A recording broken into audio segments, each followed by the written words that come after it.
अरे अपना फोन तो चेक कर लो। आप कब आए? काफी देर से। तुम्हारी इतनी लंबी दुआ, इतना लंबा सजदा।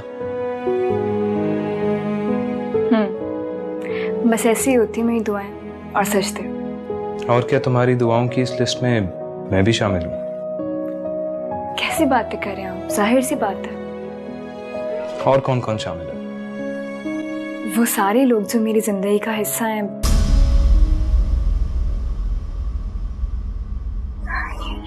या थे। तो क्या सबको दुआ देती हो या बद्दुआ भी? बद्दुआ क्यों दूंगी? अगर हम चाहते हैं कि हमारा रब हमारी सारी गलतियां माफ कर दे, तो सबसे पहले हमें दूसरों की गलतियां माफ करना सीखना चाहिए। मुश्किल काम नहीं है ये, इसके लिए तो बड़ा दिल चाहिए। जब दिल में अल्लाह ताला बस जाते हैं ना, तो दिल बड़ा हो जाता है। और फिर माफी से अगली स्टेज आती है, जिसमें ना सिर्फ हम दूसरों को माफ करते हैं, बल्कि उनके लिए दुआ भी करना शुरू कर देते हैं। इसका मतलब है कि अगर मैंने तुम्हें कभी जिंदगी में हर्ट किया, तो ना तुम सिर्फ मुझे माफ करोगी बल्कि दुआ भी दोगी, है ना? हिमान, मुझे अब समझ आया कि तुम्हें कभी किसी दोस्त की जरूरत क्यों महसूस नहीं हुई।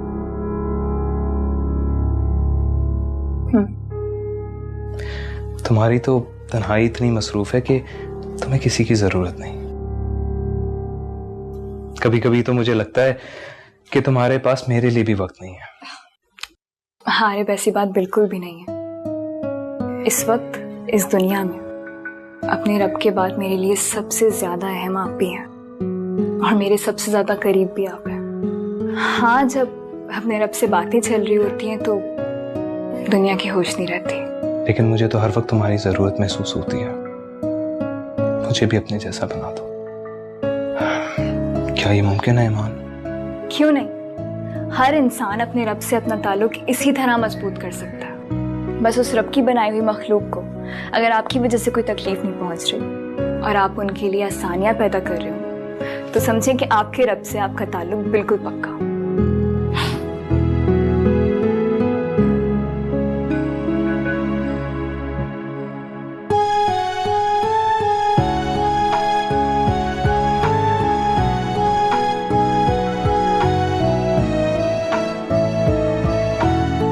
आप भी ना?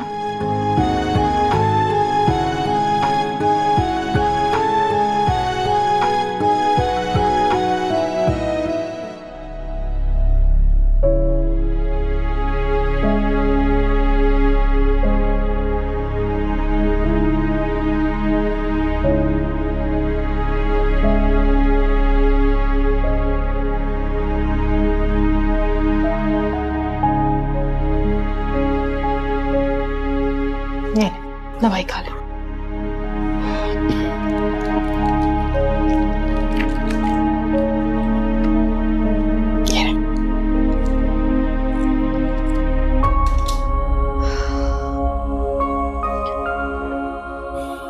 शुक्र है आपका ब्लड प्रेशर नॉर्मल हुआ, लेकिन अहमद डॉक्टर कह रहे थे आपको रेस्ट की बहुत जरूरत है।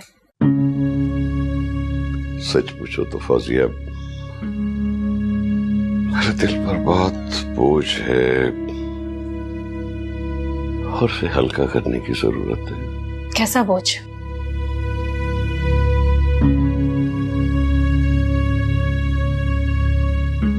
पता नहीं, बस एक अजीब सा बोझ है। इस बीमारी ने मुझे बहुत से अहम फैसले करने पर मजबूर कर दिया। क्या मतलब है मैम? कैसी बातें कर रहे हैं आप? फौजिया,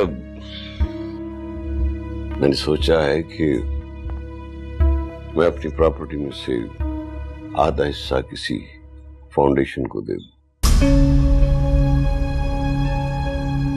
अहमद, ये आप कैसी बातें कर रहे हैं? अभी आपकी तबीयत ठीक है, वरना मैं आपसे लड़ाई करती। कितने खुदगर्ज इंसान हैं आप। क्यों? इसमें खुदगर्जी वाली क्या बात? क्यों बात नहीं है? मैं आपकी बीवी हूं, आपके बच्चे हैं, एक बेटा है, एक बेटी है। इतने वारिस होने के बावजूद आप अपनी प्रॉपर्टी बाहर बांटेंगे?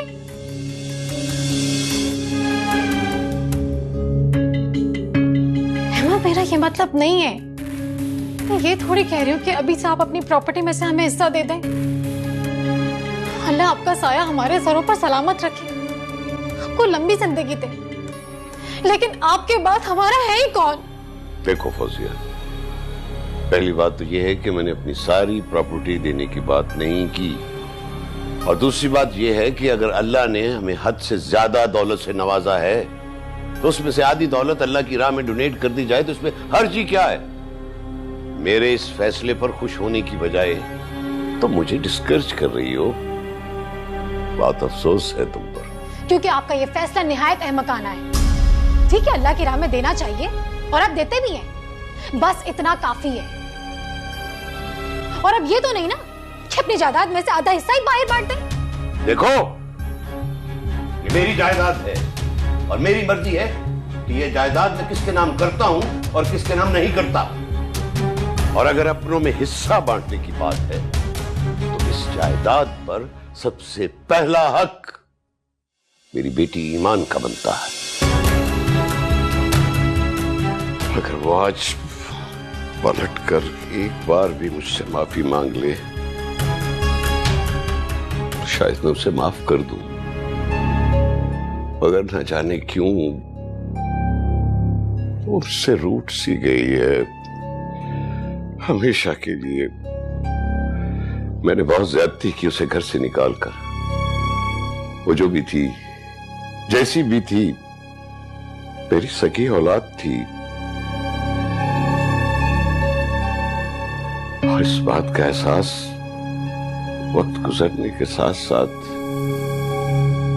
मुझे ज्यादा होने लगा है।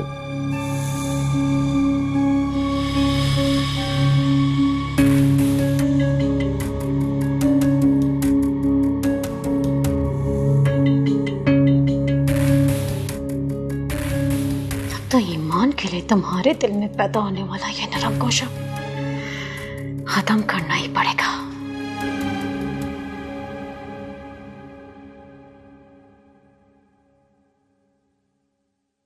हारिब, जी मामा। ये तुम आजकल कुछ ज्यादा ही घर से बाहर नहीं रहने लगी। तुम्हारे बाबा कितने नाराज हो रहे थे, कौन समझाएगा उन्हें? मामा आप और कौन? अच्छा चलो ठीक है, एक काम करो, आज तुम्हारे बाबा ने तुम्हें ऑफिस बुलाया, now you have to go. आज और अभी। हारिब, मेरा ख्याल है तुम्हें अपने बाबा की बात मान लेनी चाहिए। अच्छा चलें, ठीक है मामा, नो वरीज, मैं चला जाऊंगा। शाबाश, जाओ जाकर फ्रेश हो जाओ। थैंक यू मामा। हारिब, रोशी भाभी, कैसी हैं आप? मैं ठीक हूँ। कहाँ से आ रहे हैं जनाब? आप तो जानती हैं ईमान की तरफ था मैं। जानती हूँ। ये बताओ कैसी है ईमान? ख्याल रखते हो ना उसका? जी भाभी, ईमान बिल्कुल ठीक है, मैं उसका बहुत ख्याल रखता हूँ, आप बिल्कुल फिक्र ना करें। और आप कभी चक्कर लगाए ना, वो अक्सर आपका जिक्र करती है। हाँ, दिल तो मेरा भी बहुत करता है, लेकिन तुम्हें तो पता है आजकल मेरी तबीयत कुछ ठीक नहीं रहती। किसी दिन कोशिश करूंगी। बस भाभी दुआ करें कि मामा पापा की अटेंशन नंबर से हट जाए। मैं बहुत अपसेट हूँ, वो तो सर पे ही सवार हो गई है जैसे। देखो हारिब, इस सिचुएशन में ऐसा तो होना ही था। अब तुमने इतना बड़ा स्टेप लिया है तो हिम्मत भी करो इस सिचुएशन को कैसे हैंडल करनी है। अब ईमान तुम्हारी बीवी है। आई नो भाभी। चलो कोई बात नहीं, wish you good luck my brother. अब जाओ, इससे पहले कोई हमारी बातें सुन ले। जी भाभी, and thank you for your concern.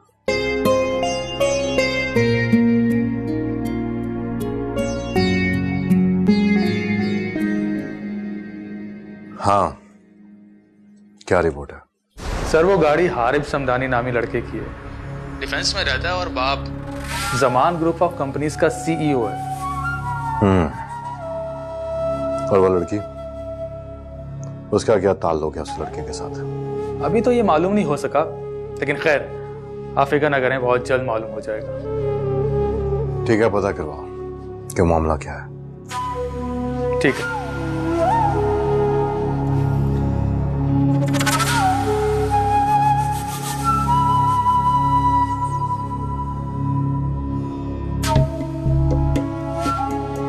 बड़े दावे करती थी अपने पैरों पे खड़े होने के, तुमने भी आखिर एक अमीर बाप का अमीर बेटा ही फंसा लिया। वाह, देखता हूं तुम उस अमीर लड़के के साथ कब तक हंसी खुशी रहती हो।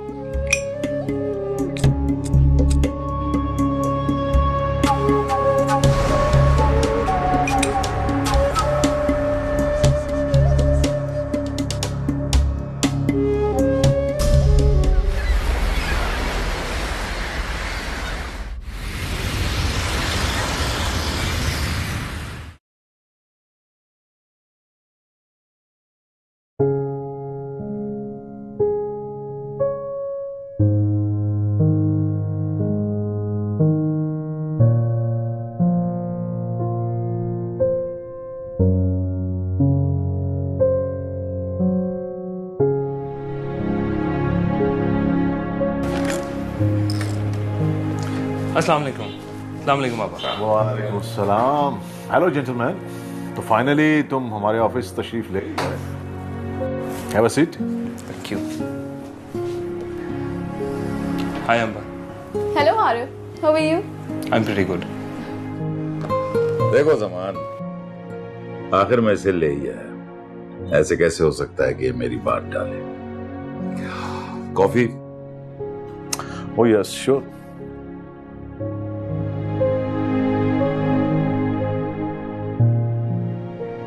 कॉफी भिजवा दें सबके लिए। जी, तो जैसा कि आज हम सब यहाँ जमा हैं, तो मैं ये चाहूंगा कि हम अपनी नई हाउसिंग सोसाइटी की प्रेजेंटेशन भी देख लें, जिसे जुनैद की टीम ने बड़ी मेहनत से तैयार किया है। इसके बाद हम तय करेंगे कि हारिब और अंबर को कब से ज्वाइन करना है और इन्हें क्या ड्यूटीज असाइन करनी है। Perfectly fine uncle. Well, I'm really looking forward to the presentation. I hope you guys will like it. हम सब ने इस प्रोजेक्ट पे बहुत मेहनत की है।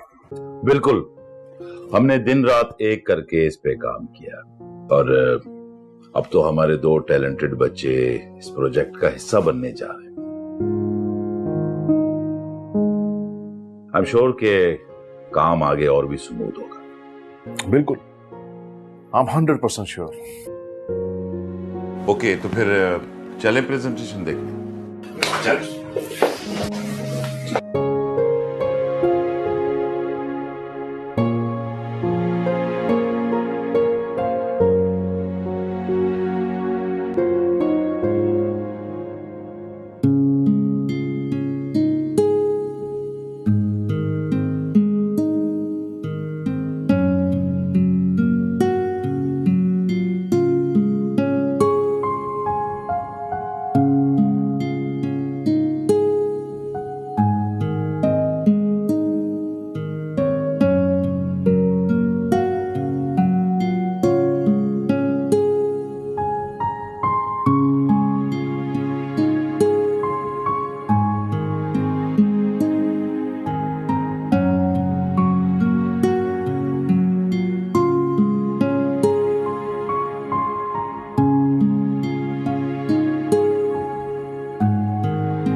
वैसे हम साइट का विजिट करवाएंगे। मेरा ख्याल है कि आज शाम का किसी का कोई और प्लान नहीं है, तो आज ही विजिट कर लेते हैं। क्यों हारिब? वो अंकल डैड, वो मेरा मूवी का प्लान है आज हारिब के साथ। चलो ठीक है, तुम लोग मूवी देखो, हम विजिट किसी और दिन कर देंगे। वैसे आज ही विजिट कर लेते तो अच्छा नहीं था? आइडियली तो ये बहुत बेहतर था। And I am so happy Harib कि तुम इस प्रोजेक्ट को लेकर बहुत ज्यादा एक्साइटेड हो। क्यों अंबर? नो डैड, आज बिल्कुल मूड नहीं है। साइट विजिट किसी और दिन सही, आज मेरा मूवी का मूड है ना Harib? Okay, as you wish. Okay, तो डन हुआ फिर।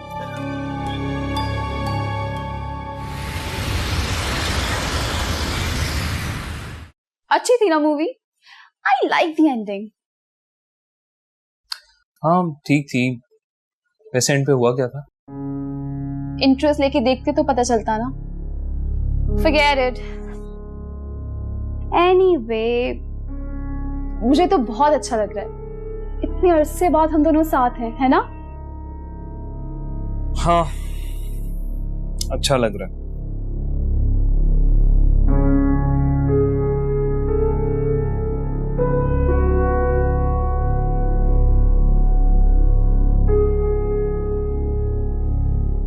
एक्सक्यूज मी, मैं वॉशरूम से होकर आया।